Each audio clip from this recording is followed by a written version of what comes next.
Bom, pessoal, então aqui nós temos o postulado de Dalton, na verdade, né, as ideias de Dalton. Mas antes de falarmos mais sobre isso, vamos relembrar um pouquinho a história do átomo.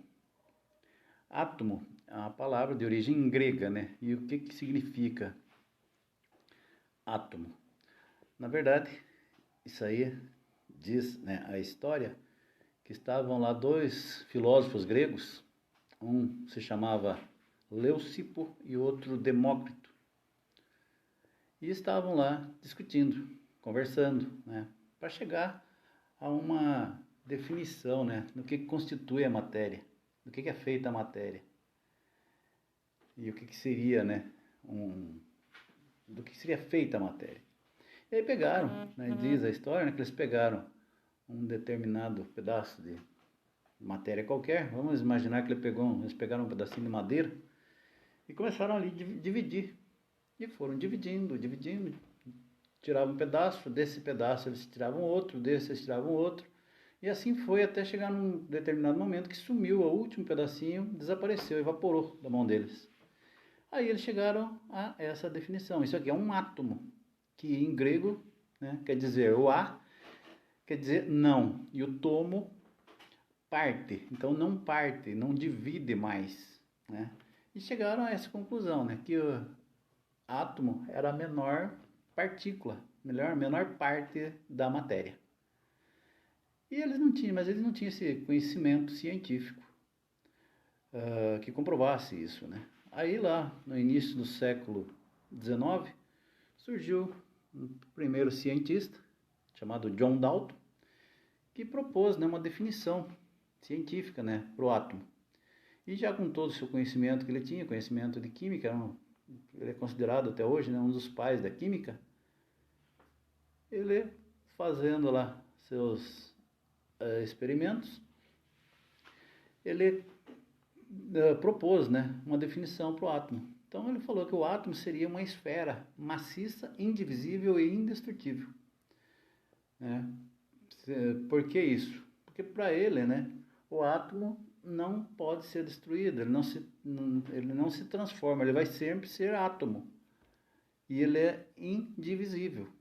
Isso segundo Dalton. Então para ele ficou isso. Então o átomo seria uma esfera maciça, indivisível e indestrutível. Aí sim partiu esses postulados dele, né? Porque ele já tinha o conhecimento. E é justamente por isso que aqui no final fala, né, que uma reação química é um rearranjo de átomos.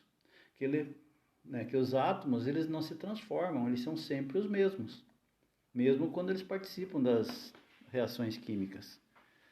Então, aí ficou assim, né, o postulado de Dalton, né, que toda matéria é composta por átomos que são indivisíveis.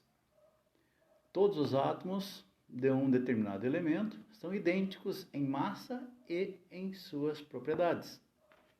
Compostos são combinações de dois ou mais tipos diferentes de átomos, né, como por exemplo a água, né? A água é composta por dois átomos de hidrogênio e um átomo de oxigênio. Então esses são os postulados, né? As ideias, né, de John Dalton. Bom, aqui algumas das representações, né, segundo Dalton. Tem ali os símbolos de Dalton, né, representando os elementos químicos. Então o oxigênio é uma bolinha branca, o carbono é uma bolinha preta, e assim por diante, né? Em forma de símbolos.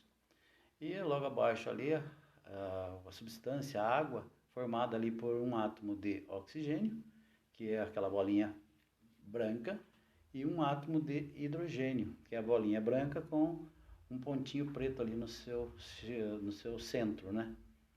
Então esses são alguns dos símbolos ali de Dalton. Aí depois, o químico sueco ali, Berzelius, ele propôs usar, né, a primeira letra do nome do elemento, em latim, né, sendo uma letra maiúscula, para representá-los, né. Com isso, o hidrogênio passou a ser simbolizado por a letra H maiúscula. O nitrogênio, que vem do latim nitrogen, com a sua primeira letra ali, N, em maiúsculo. Então ficou símbolo. Já o sódio com o símbolo Na, que vem de natrium, que também começa com N, né? Então ele colocou a letra A minúscula para diferenciar nitrogênio de sódio, tá? Então, para quem não sabia, né, o porquê do Na é porque ele vem do latim, né, que é natrium, tá?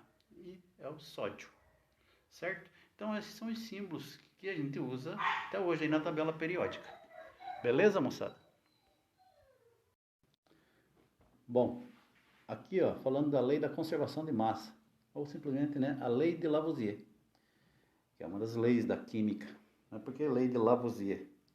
Um cientista, um dos pais da química aí também, Antoine Lavoisier, que falou, né, esta frase aí que muitos, acho que quase que todos conhecem, né? Na natureza nada se cria, nada se perde, tudo se transforma. E é verdade, né?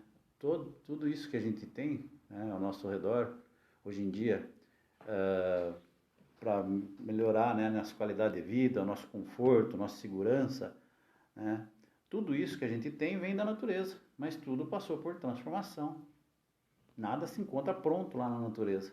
Você retira a matéria-prima e passa por transformação, né? São os reagentes, né, para acontecer as transformações químicas. Então a lei de Lavoisier, na verdade, né, diz que em uma reação química feita em um recipiente fechado, a soma das massas dos reagentes é igual à soma das massas dos produtos. Então, se você somar a massa dos reagentes e depois somar a massa dos produtos, vai ser a mesma massa. A massa sempre se conserva. Claro que for num recipiente fechado, porque a gente sabe que em muitas transformações químicas libera gás. E o gás, se ele não tiver feito essa reação num sistema fechado, não tem como você medir, né, a massa, pesar, né, para falar mais simples, né. Mas você fazendo a conta, como nós vamos fazer muitas continhas aí, da soma da massa dos reagentes e a soma das massas dos produtos, nós vamos comprovar isso, a lei de Lavoisier, certo? Mas isso fica para as nossas aulas seguintes.